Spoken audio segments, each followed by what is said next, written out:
મનના ભરોસે જ્યારે પણ જીવનને મૂકશો ને, એટલે એટલા માટે જ આપણે ત્યાં નિત્ય નિયમ શબ્દ આવ્યો કે ભલે મન ન લાગે છતાંય કરવું. કરશો તો મન આવશે, પણ ભલે એ રાહમાં બેઠા રહેશો મન લાગે પછી કરું. તો ઘણી વાર લોકો નથી કહેતા મન નથી લાગે તો ભાઈ માળા કરવાનો શું અર્થ, મન ન લાગે તો પાઠ કરવાનો શું અર્થ, મન ન લાગે તો સેવા કરવાનો શું અર્થ. અરે મન નથી લાગતું એટલે તો માળા છે, મન નથી લાગતું એટલે તો પાઠ છે, કે એ નિમિત્તે મન ભગવાનમાં જાય. એટલે રોંગ લોજિક નહીં આપો, ખોટો લોજિક નહીં આપો કે મન નથી લાગતું એટલે મૂકી દો. કરો તો મન લાગશે. અને એટલા માટે મન નથી લાગતું એટલે છોડી નહીં દેવું. કરશો ને તો ઠાકોરજી કૃપા કરી તમારા મનને ખેંચશે, પ્રભુ જ ભાવનું દાન કરશે. એટલે અભાવે પણ કરો. મહાપ્રભુજી એટલે કે ભક્ત દ્રોહે ભક્ત્યા ભાવે ભક્તેશ્ચા અતિક્રમે કૃતે અશક્યવા સુશક્યવા સર્વથા શરણમ. ભક્ત દ્રોહે ભક્ત્યા અભાવે, ભક્તિના અભાવમાં પણ શરણ છોડતા નહીં. મનમાં જરાય સેવા કરવાનો ઉત્સાહ ન હોય, પાઠ કરવાની ઈચ્છા ન હોય, છતાંય ઠાકોરજી પાસે જઈને બેસવું. તો એટલે જ આપણે ત્યાં આજ્ઞા હોય છે. ઈચ્છા પ્રમાણે સેવા નથી થતી, આજ્ઞા પ્રમાણે થાય છે. ઈચ્છા પ્રમાણે કરો ને તો રોજ એમ થાય આજે 56 ભોગ ધરું, કાલે એમ થાય કે અઠવાડિયું રજા પાડું સારું. મનનું તો આવું જ છે. પણ આજ્ઞા પ્રમાણે કરવાનો અર્થ ભલે મન નથી લાગતું પણ વલ્લભની આજ્ઞા છે એટલે મારે કરવાનું છે. એ આજ્ઞા આપણું બંધન નથી, આપણા ભાવની સુરક્ષા છે. અમુક જગ્યાએ બંધાવવું એ બંધન રૂપ નથી હોતું, એ સુરક્ષા રૂપ હોય છે, એ સિક્યોરિટી રૂપ હોય છે. નાનકડી કુમળી વેળ ઉગી હોય ને લાકડીમાં બાંધી દો, કોઈને એમ થાય કે હમણાં તો ઉગી નાને બાંધી દીધી, પણ એ લાકડી એનું બંધન નથી, એના વિકાસનો આધાર છે. એ લાકડીના ટેકે એ વેલનો વિકાસ થશે, યોગ્ય દિશાએ થશે. એમ મારો પ્રશ્ન તમને એ છે, તમારી શ્રદ્ધાની વેલને તમે કઈ લાકડીએ બાંધી છે? કોઈ દર્શનના નિયમ નહીં, કોઈ પાઠના નિયમ નહીં, કોઈ સેવાના નિયમ નહીં, કોઈ સામગ્રીના નિયમ નહીં, કોઈ મંત્ર જાપના નિયમ નહીં. કોઈ લાકડી તમારી શ્રદ્ધાના વેલ માટે ખરી? અમારો પ્રશ્ન તમારા માટે છે. તમે જ ઉત્તર તમારો ગોતજો કે મારા જીવનમાં શ્રદ્ધાની વેલના વિકાસ માટે મેં કઈ લાકડી રોપી છે, કયો નિયમ લીધો છે. પ્રાય આપણે બધા નિયમને બંધન રૂપે જોઈએ છે. બંધન નથી, આ વિકાસના આધાર છે, આ શ્રદ્ધાનો આધાર છે. અને શ્રદ્ધાનો આધાર માની એમ વિચાર કરો કે મેં નિયમ લીધો યમનાષ્ટક કરવાનો, હવે હું બંધાઈ ગયો, રોજ કરવું પડશે. સુરક્ષા રૂપે જો રોજ હું એક યમનાષ્ટક કરું છું ને, અને એક યમનાષ્ટક કરવામાં માંડ મને 5 મિનિટ લાગે છે, પણ એ 5 મિનિટ યમનાષ્ટક કરું ને તો 24 કલાક યમુનાજી મારી રક્ષા કરે છે. એક માળા ફેરવવામાં મને 2 મિનિટ 5 મિનિટ લાગે, પણ એક અષ્ટાક્ષરની માળા કરું ને 24 કલાક ઠાકોરજી મારી રક્ષા કરે છે. સુરક્ષા રૂપે જ્યારે તમે ભગવદ નામને સ્વીકારશો, ત્યારે તમને કરવાનો કંટાળો નહીં આવે, કરીને સુરક્ષા લાગશે કે હા આજે મેં યમનાષ્ટક કર્યું છે, મારું કોઈ બગાડી શકે એમ નથી. આજે મેં ભગવદ નામ માળા ફેરવી છે, મારું કોઈ અહિત કરી શકે એમ નથી. આ રીતે સ્વીકાર કરો ભગવદ નામને, ભગવદ ભક્તિને, ભગવદ ભજનને, ભગવદ સેવાને. આ મારી સુરક્ષા છે. અડધો કલાક ઠાકોરજીની સેવા કરું છું અને એમને પ્રસન્ન કરું છું ને, અને એ રાજી થાય છે ને, તો મારા ઉપર આખી દુનિયાના આશીર્વાદ મને મળી જાય. મારું કોઈ અહિત નથી કરી શકતું, મારા દુર્ભાગ્યો મારા ઘરમાં પ્રવેશી શકતા નથી, કારણ હું નિત્ય પ્રભુની સન્મુખતા રાખું છું. જે પ્રભુની સન્મુખતા રાખે ને, દુર્ભાગ્યો એના ઘરમાં પ્રવેશી ના શકે. અને એટલા માટે સુરક્ષા રૂપે તમારી ભક્તિને સ્વીકારો, તમારા નામ, તમારા ભજન, તમારા નિયમને અપનાવો, તો કરવાનો કંટાળો નહીં આવે, કરીને સુરક્ષિત મહેસૂસ કરશો. ઉલટાનું નહીં કર્યું હોય ત્યારે તમને એમ લાગશે આજે યમનાષ્ટક થયા નથી, ક્યાંક મારું મન વિપરીત દિશામાં ન જતું રહે. કારણ કે આજે મને બચાવનારું કોણ? રોજ તો એ ભગવત નામ મારી રક્ષા કરતું, આજે થયું નથી, આજે મારી રક્ષા કોણ કરશે? આ ભાવ થશે, કરીને સુરક્ષા લાગશે. અને અને એટલા માટે બાળકોને પણ શીખવાડો, ત્યારે એમ જ કહો, તું આટલું કર, ઠાકોર જઈ રક્ષા કરશે, તારી મનોકામના પૂર્ણ કરશે. ભગવત ધામમાં એ તાકાત છે. કહ્યું કે ગોપોના ભરોસે ગોકુલને છોડીને આવ્યા, એમાં કઈક ઉત્પાત થશે એવો ડર મને છે. મનના ભરોસે મૂક્યું. અને એટલા માટે મન તો એવા ઘોડા જેવું છે કે લગામ તમારા હાથમાં હોય તો તમે ઈચ્છો ત્યાં ઘોડો જાય, લગામ છૂટી જાય તો ઘોડો લઈ જાય ત્યાં તમારે જવું પડે. અત્યાર સુધી મન દોડાવે ત્યાં દોડી છે. મનની લગામ હાથમાં રાખો. આ મન જે આનંદ આપી શકે છે, અને મન એ જ પતનમાં પણ લઈ જઈ શકે છે. મન એવા મનુષ્યાણામ કારણમ બંધ મોક્ષયો. શાસ્ત્રએ કહ્યું મન જ બંધન અને મુક્તિનું કારણ છે. જો તાળાની ચાવી એક જ હોય, એનાથી જ ખુલે, એનાથી જ બંધ થાય. મહત્વનું એ છે કે ફેરવો છો કઈ બાજુ. મન પણ એવું જ છે. મનને શેના માટે તમે ઉપયોગ કરો છો, એ તો એની ચંચળતા કેટલી કામ કરે. અહીંયા બેઠા બેઠા 2 મિનિટમાં નાથદ્વારામાં દર્શન કરીને પાછું આવી જાય. બોલ, અહીંયા બેઠા બેઠા ગિરિરાજજીના દર્શન કરીને આવી જાય. ન ટિકિટ કપાવવી પડે ને ક્યાંય દોડાદોડી કરવી પડે. આ મનનો ફાયદો છે ને. એટલે ચંચળતા ખરાબ નથી જો દિશા સાચી હોય તો. બાકી હેલ્ધી મનનું લક્ષણ જ છે કે જે ચંચળ હોય. મનની વ્યાખ્યા શાસ્ત્રએ કરી, સંકલ્પ વિકલ્પાત્મક મન. જે સંકલ્પ ને વિકલ્પ કરે એનું નામ મન. અને નિશ્ચયાત્મિકા બુદ્ધિ, જે નિર્ણય લે બુદ્ધિ. મન બુદ્ધિ ચિત્ત અહંકાર આ 4 અવસ્થાઓ છે. એટલે ચંચળતા ખરાબ નથી, એ તો એનું સ્વાસ્થ્ય છે. અને સ્થિર મન તો 2 જણાનું હોય, કાં કોઈ બહુ મોટો યોગી હોય એનું, કાં ડિપ્રેશનમાં હોય એનું, જેને કોઈ ઈચ્છા જ ન જાગે. ઈચ્છાઓ જ મનનું સ્વાસ્થ્ય છે. પણ એ ઈચ્છાઓ મનોરથ બને, એ લેવલ પર જો મનને લઈ જશો તો આ જ મન તમારા ઉદ્ધારનું કારણ થઈ જશે. આ ભાગવતજી તમને તમારા લેવલથી ઊંચું કરે. અત્યારે આપણું સ્તર કામનાઓના સ્તરમાં છે, પણ ભાગવતજી સાંભળશો તો કામનાઓમાંથી તમને ભાવનાઓમાં લઈ જશે. વિવિધ ભાવનાઓ બની જશે તમારી કામનાઓ. અત્યારે ભોગ દ્રષ્ટિ છે, પછી ભોગ ધરવાની દ્રષ્ટિ આવી જશે. અને કામનાઓ જયારે ભાવનાઓ બની જાય તો એ જ મન ઉદ્ધારનું કારણ બની જાય. આ ભાગવતજીનું બળ છે, ભાગવતજીના શબ્દોનો પ્રભાવ છે. જ્યાં વસુદેવજીને આમ કહ્યું, વસુદેવજીએ નંદ બાબાને, અને અહીંયા કંસે મોકલેલી પૂતનાએ પ્રવેશ કર્યો. સુખદેવજી વર્ણન કરતા બોલ્યા, કંસેન પ્રહિતા ઘોરા પૂતના બાલ ઘાતિની શિશુશ્ચચાર નિઘ્નન્તિ પૂરગ્રામ પ્રજાદિષુ. કંસેન પ્રહિતા ઘોરા. કંસે મોકલેલી કેવી છે પૂતના? બાલ ઘાતી, બાળકોને મારનારી. ઘોરા, ઘોર છે, ક્રૂર છે. બાળકોને મારનારા એનાથી મોટો ક્રૂર કોણ હોય? પણ ગમે તેટલો કઠોર હૃદય વાળો વ્યક્તિ હોય, બાળક ઉપર તો એને દયા આવે. પોતાના સ્તનમાં વિષ લગાવીને આવી અને થયું કે કંસ કહેવા લાગી કે બસ જેટલા નવા જન્મ્યા બાળક હોય એને સ્તનપાન કરાવીને વિષપાન કરાવી એના પ્રાણો ખેંચીને લઈ આવીશ. કોઈ નવજાત બાળક વ્રજમાં રહેવા જ નહીં દઉં, એટલે તારો શત્રુ મરી જશે. મહાપ્રભુજી આજ્ઞા કરે. આ અવિદ્યા પૂતના છે.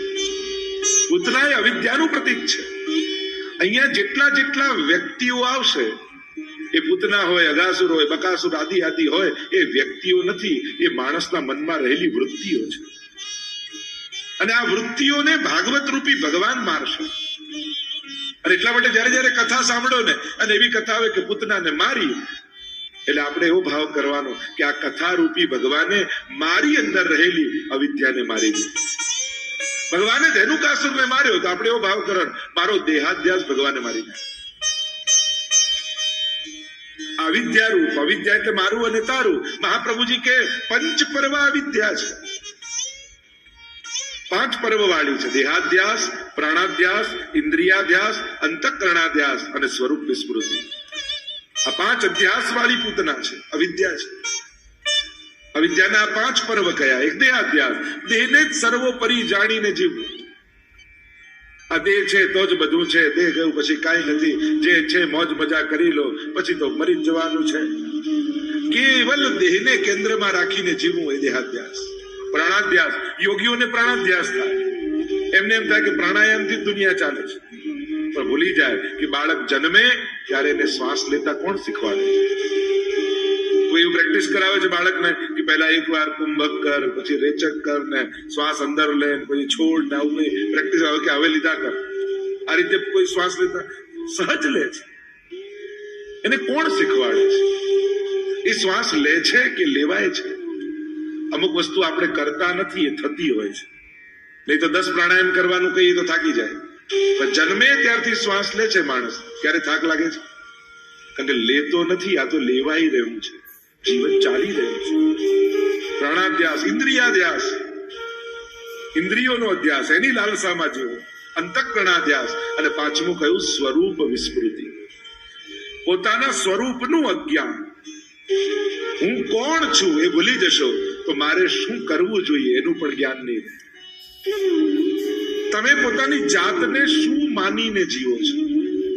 શું એક સાધારણ મનુષ્ય? શું કેવલ એક સંબંધી?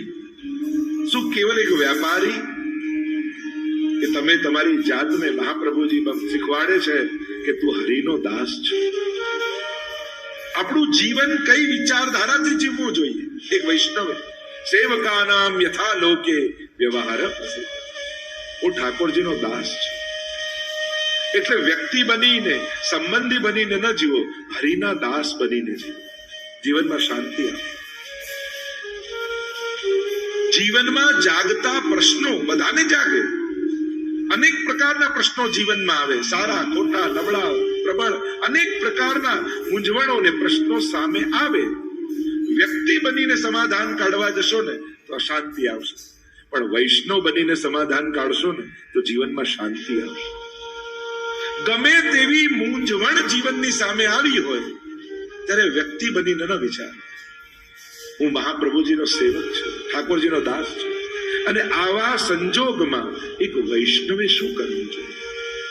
આવો પ્રશ્ન પોતાની જાતને કરો. વૈષ્ણવ શું કરે? આવા સમય પ્રભુનો એક ભક્ત શું કરે? એ રીતે વિચારશો ને તો બહુ સારા ઉકેલ જીવનમાં મળશે. પણ હું પેલાનો મિત્ર, હું પતિ, હું પત્ની, હું વ્યક્તિ, હું બિઝનેસમેન, આ રીતે લૌકિક પરિચયથી સંસારના સમાધાન કાઢવા જશો તો સંઘર્ષ સિવાય બીજું કાંઈ નહીં આવે. વૈષ્ણવ બનીને કાઢશો તો ત્યાગવાની, છોડવાની, સહન કરવાની વૃત્તિ આવશે. વ્યક્તિ બનીને સમાધાન કાઢશો તો લડવાની વૃત્તિ આવશે. જીવનમાં શાંતિ જોઈએ છે કે અશાંતિ એ આપણે નક્કી કરવાનું. અને એટલા માટે પોતાના સ્વરૂપનું અજ્ઞાન એ બહુ મોટું અજ્ઞાન છે. હું કોણ છું?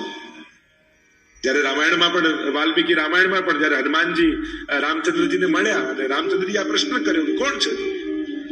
હનુમાનજી બહુ સુંદર ઉત્તર આપ્યો. દેહ બુદ્ધ્યા તુ દાસોહમ, જીવ બુદ્ધ્યા તદંશકઃ, આત્મ બુદ્ધ્યા ત્વમેવાહ, મિતિ મે નિશ્ચલામતિ.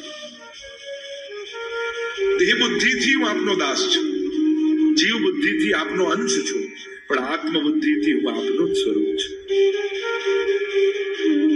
મહાપ્રભુજી આપણને સમજાવે છે તું હરિનો દાસ છું, સેવક છું, અને સેવક બનીને જીવ તો જીવનમાં શાંતિ આવે. અહીંયા પંચપર્વા વિદ્યા રૂપ પૂતનાએ ગોકુળમાં પ્રવેશ કર્યો.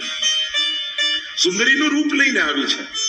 જેટલા નવજાત શિશુ હતા મોકો ગોતે, સ્તનપાન કરાવે ને પ્રાણોના કર્ષણ કરી લે. અને બાળકોના પ્રાણ લેતી લેતી પૂતના નંદાલયમાં પ્રવેશ કરે. અને એવું સુંદરીનું રૂપ છે કે જાણે યશોદાજીને તો એવું લાગ્યું ક્યાંકની રાણી આવી છે મારા લાલનના દર્શન કરવા માટે. પણ જ્યાં પૂતનાએ પ્રવેશ કર્યો નંદાલયમાં, એ સાથે ઠાકોરજીએ પોતાની આંખો બંધ કરી લીધી, નેત્રો બંધ કરી લીધા. અનેક અનેક અર્થો સંતો મહાત્મા આચાર્યોએ કર્યા કે પ્રભુએ નેત્રો કેમ બંધ કર્યા, એને દ્રષ્ટિ કેમ ના આપી. એક અર્થ તો એમ કર્યો કે આ બાલઘાતીની છે, આનું મુખ જોવા જેવું નથી. બીજો અર્થ એમ કર્યો કે પ્રભુ આંખ બંધ કરીને વિચાર કરે કે આ સ્તનપાન કરાવવા આવી તો મારી માં કેટલી, યશોદાજી, દેવકીજી, રોહિણીજી, તો શું આ ચોથી માં છે મારી? એક અર્થ એમ કર્યો કે આ તો પુષ્ટિ લીલા છે, અને પુષ્ટિ માર્ગનો એ નિયમ છે. ઠાકોરજી કહે કે અહીંયા ગુણ ગ્રહણ કરીશ પણ દોષોનું દર્શન નહીં કરું. જીવના વિષ લગાવવું એ દોષ છે, સ્તનપાન કરાવવું એ ગુણ છે. ગુણ ગ્રહણ કરીશ, દોષ દર્શન નહીં કરું. એટલે પ્રભુએ નેત્રો બંધ કર્યું. એક અર્થ એમ કર્યો કે ઠાકોરજી આંખ બંધ કરી મહાદેવજીને બોલાવે છે અને કહે છે કે હું તો માખણ મિશ્રી ખાવા ગોકુલ આવ્યો છું. વિષપાન કરવાનું કામ તો આપનું છે, આ પાવો ને પીઓ. અનેક અનેક અર્થો કરે. આચાર ચરણાર્થ બતાવે કે પ્રભુની દ્રષ્ટિમાં જ્ઞાન છે અને પૂતના અવિદ્યા છે. અને જો જ્ઞાન રૂપી દ્રષ્ટિ અવિદ્યા પર પડે ને તો પૂતના ત્યાં જ ખતમ થઈ જાય. એટલે પૂતના વધની પછી લીલા ન થાય. એટલે ઠાકોરજીએ નેત્રો બંધ કરી લીધા. પણ મહત્વની વાત એ છે, એક વસ્તુ યાદ રાખજો, ઠાકોરજી દર્શન બધાને આપે છે પણ નજર બધાને આપતા નથી. રોજ હજારો લોકો નાથદ્વારામાં દર્શન કરતા હશે, પણ વિચાર કર્યો ક્યારે કે ઠાકોરજી કોની સામે જોતા હશે? પ્રભુ કોની સામે જોવે? પ્રભુને તો હજારો લોકો રોજ જોવે. પ્રભુ દર્શન બધાને આપે, નજર બધાને ના આપે. પ્રભુની દ્રષ્ટિમાં અમૃત છે. બને ને તો જયારે પણ શ્રીનાથજીના દર્શન કરવા જાઓ, ગમે તેટલી ભીડ હોય, અને તમને જો એમ ઈચ્છતા હો કે ઠાકોરજી મારી સામે જુએ, તેનો સરળ ઉપાય એ જ છે કે જ્યારે તમે ઠાકોરજીની સન્મુખ આવો ત્યારે તમારા મુખથી શ્રી વલ્લભ, શ્રી વલ્લભ, શ્રી વલ્લભ આવું બોલવાનું શરૂ કરી દેજો, તો હજારોમાં ઠાકોરજી તમને ગોતી અને તમારી સામે દ્રષ્ટિ કરશે. જેના મુખમાં શ્રી વલ્લભનું નામ છે, શ્રીનાથજી એ વ્યક્તિને ગોતી લે છે, એ વૈષ્ણવને ગોતી લે છે. એટલું પ્રિય નામ શ્રી વલ્લભનું મહાપ્રભુ ઠાકોરજી છે. પણ પ્રભુ દ્રષ્ટિ બધાને ના આપે, દર્શન બધાને આપે. દ્રષ્ટિ કોના ઉપર પડે? પ્રભુ કેવા જીવ ઉપર પડે? અને જે દિવસે પ્રભુની દ્રષ્ટિ તમારા પર પડે ને, એ દિવસે તમારી સર્વ મનોકામનાઓ પૂર્ણ થઈ જાય. એટલે ઘણા લોકો એમ કહે ને, આજે ઠાકોરજીએ મારી સામે જોયું. આપણે એમ કહીએ કે આપણું કાર્ય થાય ને, પ્રભુની કૃપા દ્રષ્ટિ પડી હો મારા ઉપર. આપણે એમ કહીએ જયારે આપણા મનોરથો પૂરા થાય. અને ભક્તો પણ ગાતા કહે છે, અમી ભરે નજરૂ રાખો મેવાડના શ્રીનાથજી, અમી ભરે નજરૂ રાખો મેવાડના શ્રીનાથજી, દર્શન આપો દુખડા કાપો, દર્શન આપો દુખડા કાપો, મેવાડના શ્રીનાથજી, અમે ઘરેલી નજરૂ રાખો મેવાડના શ્રીનાથજી. હે પ્રભુ, તારી કૃપા દ્રષ્ટિ સદાય બનાવી રાખે. અમે અનેક દોષોથી ભરેલા છીએ, પણ દ્રષ્ટિ તો તારી અગ્નિરૂપ છે. અનેક પાપના ઢગલાઓ ખડકાયા છે, તો તારી કૃપા દ્રષ્ટિ પડશે, સમસ્ત પાપો વળીને ખાશે. તારે ભરોસે જીવન હાકી રહ્યો શ્રીનાથજી, તારે ભરોસે જીવન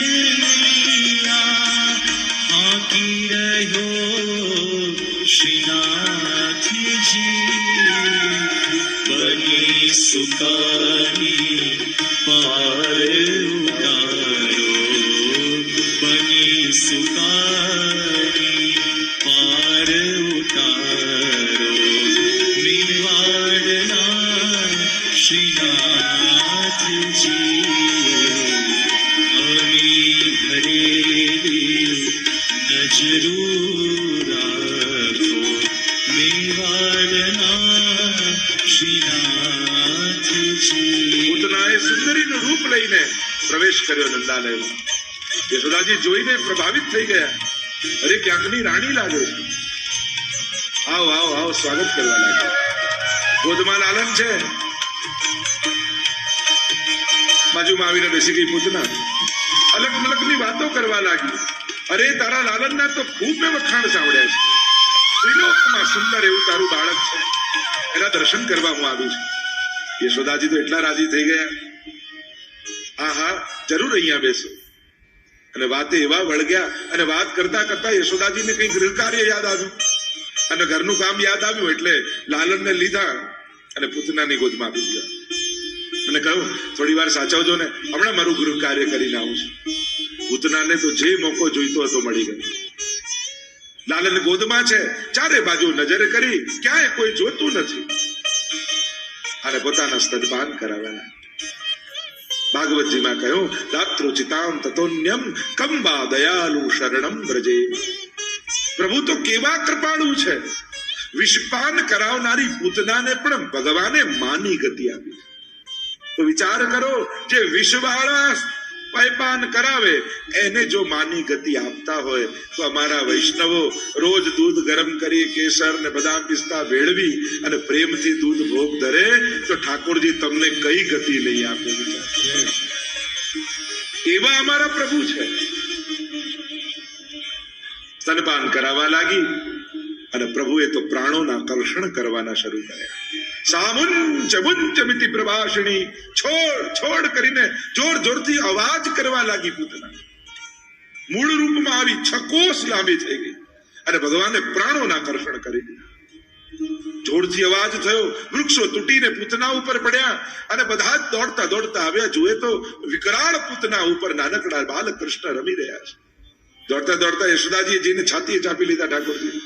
અરે આ રાક્ષસી ક્યાંથી આવી ગઈ? વિકરાળ રૂપ જોયું, માનો પોતાની ચિતા તૈયાર કરીને પડી છે. અને વ્રજવાસીઓએ અગ્નિ સંસ્કાર કર્યા. કહેવાય છે કે જ્યારે પૂતના બળી, અવિદ્યા પૂતના નષ્ટા ગંધ માત્ર અવશેષિતા. ગંધ માત્ર અવિદ્યા એટલે કે એના શરીરમાંથી ચંદનની સુગંધ નીકળી અને આખા વ્રજમાં વ્યાપી ગઈ. કહ્યું કે આટલી અવિદ્યા તો ભક્તિમાં જોઈએ. હું ઠાકોરજીનો અને ઠાકોરજી મારા છે. આટલી અમતા મમતા તો જોઈએ, તો જ ભક્તિ થઈ શકે. અને આમ અવિદ્યા રૂપ પૂતનાનો ઉદ્ધાર થયો. પૂતના કવચ દ્વારા પ્રભુની રક્ષા કરી છે. અને આગળ વિવિધ પ્રકારની લીલાઓના વર્ણન આવ્યા છે.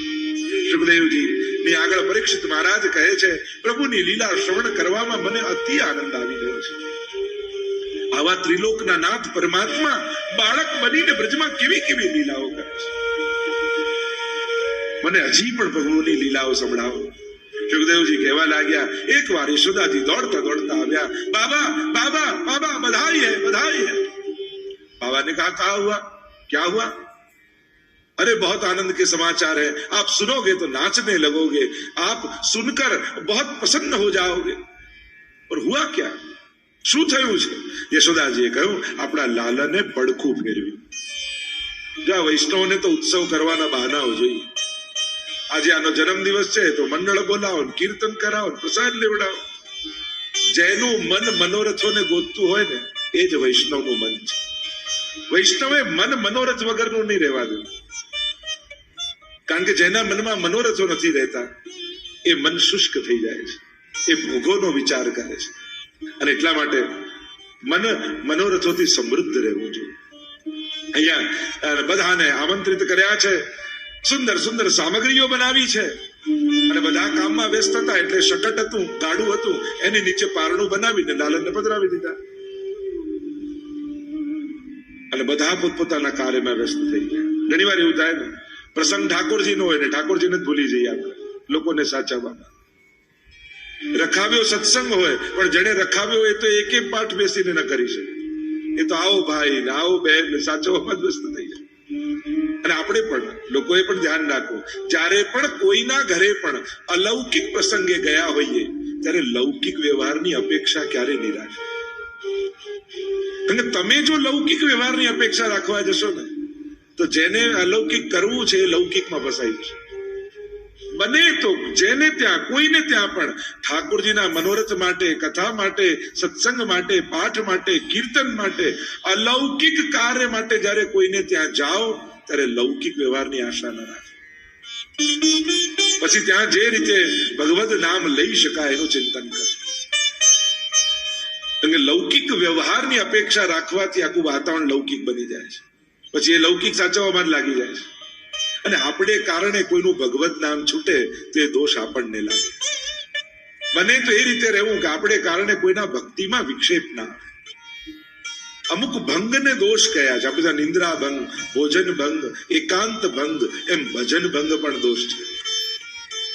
ભોજન ભંગ, કોઈ ભોજન કરતું હોય ત્યારે એકદમથી કોઈ એવી વાત નહીં કરવી કે અડધું ભોજન મૂકીને ઉભો થઈ જાય. જો બહુ જ જરૂરી ન હોય તો એ કરી લે ને પછી વાત કરે. ભોજન ભંગ દોષ છે. એકાંત ભંગ દોષ છે. કોઈ એકાંતમાં બેઠું હોય તો એકદમથી એનું એકાંત ભંગ નથી થતો. આપણે ત્યાં ખોખારો ખાઈને જઈએ, અવાજ કરીને જઈએ, સીધું એનું એકાંત ભંગ ન કરીએ. નિંદ્રા ભંગ પણ દોષ છે. કોઈ સૂતો હોય એકદમથી એને નથી ઉઠાડતા. એ રીતે ભજન ભંગ પણ દોષ છે. મને તો કોઈ ભક્તિ કરતું હોય, કોઈ સેવા કરતું હોય, કોઈ પાઠ કરવા બેઠું હોય, કોઈ કીર્તન કરવા બેઠું હોય, બને તો બહુ જરૂરી કાર્ય ન હોય તો એને ત્યાંથી ઊભા થવું પડે એવી વાત નહીં કરે. બહુ જ જરૂરી ન હોય. ભજન ભંગ પણ દોષ છે. અહીંયા પ્રભુના કાર્યમાં બધા લાગ્યા છે પણ પ્રભુ પલ્લામાં ગાડા નીચે છે. અને જેટલી જેટલી સામગ્રીઓ બનતી જાય બધા રસો ગાડાની ઉપર એના માટલા ગોઠવતા જાય. આધ્યાત્મિક અર્થ એ કર્યો. શકટ એટલે સંસાર. બંને પૈડા, સ્ત્રી અને પુરુષ. અને સંસારમાં રસોને ઉપર ને ભગવાનને નીચે રાખે. ભગવાનને ગમે. શકટાસુરે પ્રવેશ કર્યો, પ્રભુએ ચરણનો પ્રહાર કર્યો, શકટ તૂટ્યું અને બધા જ રસો ડોળાઈ ગયા. બધા દોડતા દોડતા આવ્યા. અરે મારા લાલનને કઈ થયું તો નથી ને? યશોદાજીએ દોડતા જઈને લાલનને ગોદમાં લઈ લીધા. મહાપ્રભુજી આજ્ઞા કરે છે, શકટ ભંજન દ્વારા ઠાકોરજીએ વ્રજ ભક્તોની લૌકિક આસક્તિનો નાશ કર્યો છે. જે એમનું ચિત્ત લૌકિક વ્યવહારમાં રહેતું, તો શકટ ભંજન દ્વારા એક એક અસુરોને મારી ભગવાન વ્રજ ભક્તોને રાસ માટે તૈયાર કરી રહ્યા છે. એટલે દેહાધ્યાસ, પ્રાણાધ્યાસ, ઇન્દ્રિયાધ્યાસ, આ જુદા જુદા અધ્યાસના પ્રતીક રૂપ આ બધા અસુરો છે. અને એમને મારે અને રાસ માટે તૈયાર કરે છે.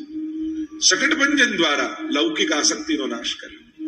જે ચિત્ત લૌકિક વ્યવહારમાં હતું, થયું કે હવે પ્રભુને કેન્દ્રમાં રાખીને જીવવું, પ્રભુને તરફ ધ્યાન રાખીને જીવવું.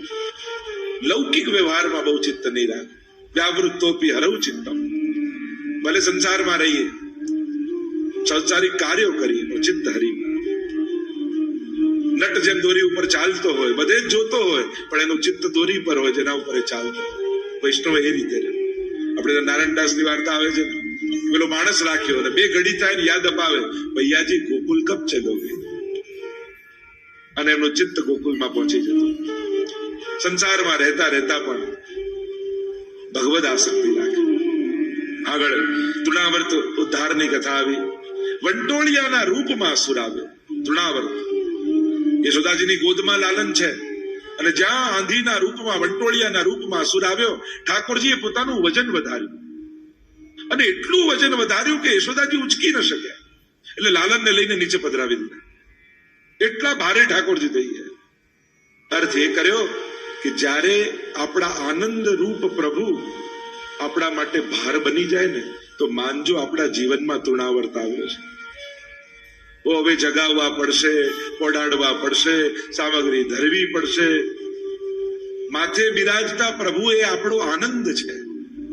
એ જયારે ભાર રૂપ લાગવા માંડે તો માનજો આ રજોગુણની આંધી આપણા જીવનમાં આવી છે. તૃણાવર્તે આપણા જીવનમાં પ્રવેશ કર્યો છે. પ્રભુને ક્યારે ભાર રૂપે નહીં જોવું. પ્રભુ આપણો આનંદ છે. ઘણા લોકો ડરતા હોય, ઠાકોરજી પધરાવવા ડર લાગે, અપરાધ થશે તો દોષ થશે. અરે પ્રભુથી દૂર રહેવું એ શ્વાસે શ્વાસે દોષ છે, એમ શાસ્ત્ર કહે છે. એટલે પ્રભુ પધરાવીને દોષ થશે તો ઠાકોરજીએ તો વચન આપ્યું છે તારા દોષો સામે નહીં જોવું. એ થતા દોષોમાં બચાવનારો તમારા ઘરે છે, પણ જેના ઘરે બચાવનારો જ નથી તો એને બચાવશે કોણ? પ્રભુ પધરાવીને તમારા માથે કોઈ બચાવનારો આવે કે તમારા જીવનમાં આવતા સંકટોમાં તમારો માથે બિરાજતો ઠાકોરજી તમારી રક્ષા કરે છે. એટલે પ્રભુ આપણી સુરક્ષા છે, ભાર નથી, બંધન નથી. અને એટલા માટે જે ઠાકોરજી પધરાવે ને એને તો નિશ્ચિત થઈ જવું, મારા માથે ઠાકોરજી બિરાજે છે, મારે બધેથી પાર કરશે. પણ લોકો અલૌકિક કરવામાં નેગેટિવ થઈ જાય અને લૌકિક કરવામાં એટલા પોઝિટિવ હોય. ધંધો કરવો હોય કે એક દુકાન ખોલીશ ને પછી 2 કરીશ ને પછી બધે બ્રાન્ચ ખોલે, એટલો આશાવાન હોય. અને સેવા પધરાવાનું કહીએ ને તો સૌથી પહેલું શું યાદ આવે? પણ સૂતક પડશે તો. અરે આટલું સારું કામ કરવા જાવ છે, એમાં કોઈના મરવાનો ક્યાં વિચાર કરો? બધાનું સચવાઈ જાય છે તો તમારું સચવાઈ જશે. કોઈનું અટકતું નથી. જો જેના માથે ઠાકોરજી બિરાજ્યા, અહીંયા કેટલા લોકો છે, કોઈને વાંધો આવ્યો? રસ્તો નીકળી જ ગયો ને. તમારો પણ રસ્તો નીકળી જશે. કરશો તો બધું થઈ જશે, પણ વિચાર્યા કરશો તો જીવન જતું રહેશે. ક્યારે કરશો? કયા દિવસની અનુકૂળતાની રાહમાં બેઠા છો કે આખું ગામ ભેગું મળીને આવશે એક દિવસ ઘરે ને એમ કહેશે હવે તમે સેવા પધરાવો, અમે કોઈ તમને ડિસ્ટર્બ નહીં કરી, ત્યારે પધરાવશો? શરીર ચાલે છે ને ત્યારે કરી લો, કારણ કે પછી શરીર સાથ નહીં આપે તો કાંઈ નહીં થાય. અને એટલા માટે યુવાની છે, ઉત્તમ રીતે શરીર ચાલે છે તો સત્કર્મો કરી લો, પ્રભુનું ભજન અને ભક્તિ કરી લો. આ શ્રેષ્ઠ સમય છે. યાત્રાઓમાં જઈ આવો, કથાઓ મનોરથો કરી લો. હમણાં શરીર ચાલે છે તો દોડાદોડી કરીને બધું જ થઈ જશે, અને પછી કઈ નહીં થઈ શકે. અને એટલા માટે અનુકૂળતાઓની પ્રતીક્ષા ન કરો, કરો પ્રભુ અનુકૂળતા કરી આપે. ઠાકોરજીનું કાર્ય કરો, ઠાકોરજી જ રક્ષક છે. અને જેના ઘરે બચાવનારો આવી ગયો હોય એને પછી શું ચિંતા કરવાની? બચાવનારો નથી એને ચિંતામાં રહેવાનું, ઠાકોરજી છે એને ચિંતા નહીં કરવાની. એટલે તમને તો બચાવનારો છે, જેના ઘરે નથી એને ચિંતા કરવાની. અહીંયા તૃણાવર્તનો ઉદ્ધાર કર્યો. આગળ અનેકવિધ પ્રકારની લીલાઓના વર્ણન આવ્યા. પ્રભુ વિવિધ પ્રકારની લીલાઓ કરી ભક્તોના ચિત્તનો નિરોધ કરી રહ્યા છે. વસુદેવજીએ ગર્ગજીને મોકલ્યા છે અને કહ્યું જાઓ મારા બાળકોનું નામકરણ કરીને આવો, ગોકુલમાં મારા બંને બાળકો છે. અને જ્યાં વસુદેવજીએ મોકલ્યા અને સુખદેવજી વર્ણન કરતા કહે ગર્ગ પુરોહિતો રાજન યદો નામ સુમહાતપા વ્રજમ જગામનંદસ્ય વસુદેવ પ્રચોદિતઃ. ગર્ગજી આવ્યા છે. આ ગર્ગજીએ ગર્ગ સંહિતા લખી છે. બને તો જેમ ભાગવતજીનું જે અધ્યયન કરતા હોય અને કૃષ્ણ ચરિત્રને વધારે જાણવા માંગતા હોય એને જીવનમાં એકવાર ગર્ગ સંહિતા પણ વાંચવી. ખૂબ સુંદર વર્ણન પ્રભુની લીલાઓના કર્યા છે. એમ તો હરિવંશ પુરાણ અને ગર્ગ સંહિતા આનું પણ પાઠન કરવું, પ્રભુના ચરિત્રોના અવગાહન કરવા. ગર્ગજી આવ્યા છે. નંદ બાબાને કહ્યું કે તમારા બાળકોના નામકરણ કરવા માટે આવ્યો છું, તો વસુદેવજીના બાળકનું નામકરણ કરવું તો તમારા લાલનનું પણ કરી દઉં. નંદ બાબા કહે પણ તમે કંસ રાજાના પુરોહિત છો, અમારા બાળકોના નામકરણ કરશો તો એ નારાજ થશે. ગર્ગજી કે કોઈને ખબર નહીં પડે તે નામકરણ કરીશું, ગૌશાળામાં જઈને આપણે કરીશું. અને બીજા દિવસે ગૌશાળામાં બધી જ તૈયારીઓ કરી છે. આપણે ત્યાં 16 સંસ્કાર છે. આ નામકરણ આદિ પણ 16 સંસ્કારમાં આવે છે. અને 16 પ્રકારના સંસ્કાર કરવામાં આવે છે. નામકરણ વિધિ કરવાની તૈયારી કરી છે. યશોદાજી અને રોહિણીજી બંને તૈયાર થઈને બેઠા છે. દાઉજી અને પ્રભુને લઈને ગોદમાં બિરાજમાન થયા છે. નંદ બાબા બધી વિધિ વિધાન કરી રહ્યા છે. અને નામ પાડવાનો સમય આવ્યો. સૌથી પહેલા દ્રષ્ટિ પડી દાઉજી ઉપર અને ગર્ગજી બોલ્યા અયમ હિ રોહિણી પુત્રો રમયન સુરદો ગુણૈ આખ્યાસ્યતે રામ ઇતિ બલાધિક્યાત બલમ વિદુ. અયમ હિ રોહિણી પુત્રો, આ રોહિણીજીનું બાળક આ સર્વને આનંદ આપનારું થશે એટલે નામ હું રામ રાખું છું. બલમાં સર્વથી અધિક થશે એટલે બલ રાખું છું. બોલીએ બલરામજી મહારાજ. અને હવે દ્રષ્ટિ પડી યશોદાજીની ગોદમાં. એ શ્યામ સુંદર પરમાત્મા મોટા મોટા નેત્રોને ડબડબાવી ગર્ગજીની સામે દ્રષ્ટિ કરવા લાગ્યા. અને પ્રભુના મુખારવિંદને જોઈ ગર્ગજી સમજી ગયા કે આનું નામ હું શું પાડવાનું. બધા જ દુનિયાના નામ આના નામ છે, બધા જ રૂપે આણે જ લીધેલા છે. અને પ્રભુની સામે દ્રષ્ટિ કરી અને ગર્ગજી બોલ્યા, બહુની સંતિ નામાની રૂપાણી ચ સુતસ્ય તે ગુણકર્માનુરૂપાણી તાન્યહમ વેદનો જના. આના તો અનેક નામ છે, અનેક રૂપ ધારણ કરી પ્રત્યેક યુગમાં જુદા જુદા સ્વરૂપો ધારણ કરીને આવે છે. પણ આને જોતા જ મારું મન આની તરફ ખેંચાઈ રહ્યું છે, આ મારા મનને કર્ષણ કરી રહ્યો છે. અને પ્રભુ તો ત્રણેય રીતે આકર્ષણ કરે, નામથી, રૂપથી, લીલાથી, ધામથી, ગુણથી. અને કર્ષણ કરે છે એટલે આનું નામ હું કૃષ્ણ રાખું છું. બોલો કૃષ્ણ કનૈયા. કૃષ્ણ નામ જપતે શ્રવણ સુન્યોરી આલી ભૂલીરી ભવન હો તો બાવરી. કૃષ્ણ નામમાં તાકાત છે, એ બળ છે. કયું કૃષ્ણ રાખ્યું છે. ઉપનિષદમાં પણ પ્રસિદ્ધવાચક શબ્દ ણશ્ચ નિવૃત્તિવાચક તયો રૈક્ય પરબ્રહ્મ કૃષ્ણ વિધીયતે. જે સદાનંદ છે એ કૃષ્ણ છે. અને કૃષ્ણ નામ રાખ્યું, નામકરણની વિધિ થઈ છે. હવે પ્રભુ ધીરે ધીરે મોટા થવા લાગ્યા, અનેકવિધ પ્રકારની લીલાઓ કરી ભક્તોને આનંદ આપવા લાગ્યા.